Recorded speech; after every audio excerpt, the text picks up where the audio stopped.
I just felt that it was particularly timely to take a historic look back at where investigative journalism has been at Medill and kind of why this new lab needed to happen now.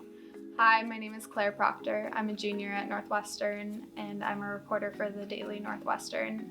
This is a look into my In Focus story about investigative journalism at Medill. The story takes a historic and holistic look at the history of investigative journalism at Medill. The Medill Innocence Project was founded in 1999 by David Protess, though he was teaching investigative reporting classes and involving students in potential wrongful conviction investigations in the early 1990s. Under Protess's leadership, students' investigative work led to more than a dozen exonerations, but two cases in particular sparked controversy.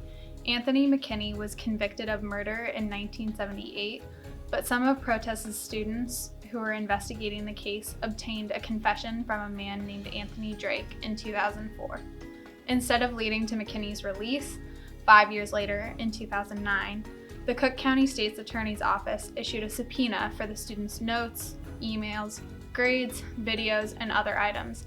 A second controversy arose in the case of Anthony Porter, who was set to be executed for murder in late 1998.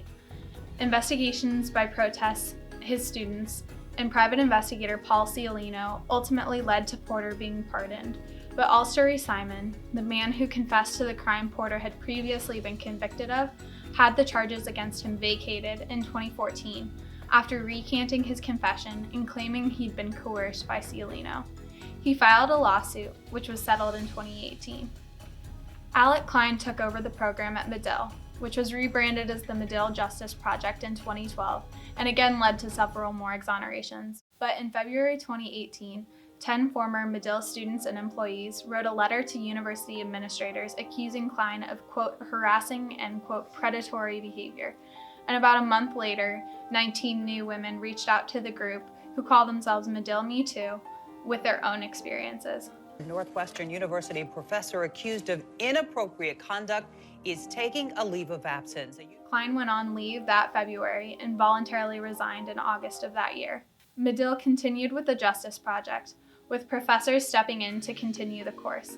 But this fall, Medill unveiled a new Medill Investigative Lab, which focuses more broadly on investigative journalism, not just at potential wrongful convictions.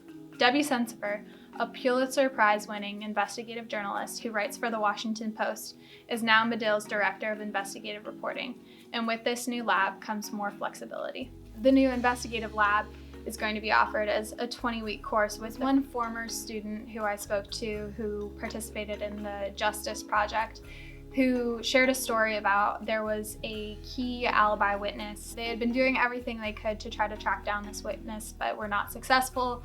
And towards the end of the quarter, they received a text saying something along the lines, as the source remembers, of "I can't talk to you, stop talking, stop reaching out to me, or I'll get hurt," which to the students was a lead that there was something more to the story there. But because they were on the quarter time frame, they didn't have enough time to fully pursue it. And this former student always thinks about this source and wishes that she could have spent more time investigating into this particular source and going back to that source. So when I wanted to start the reporting process for this story, there was a lot to look at. I knew that I wanted to talk to as many former students as I could get a hold of, but I also wanted to reach out to administrators and both Alec Klein and David Protess, staffers that had worked under both of them.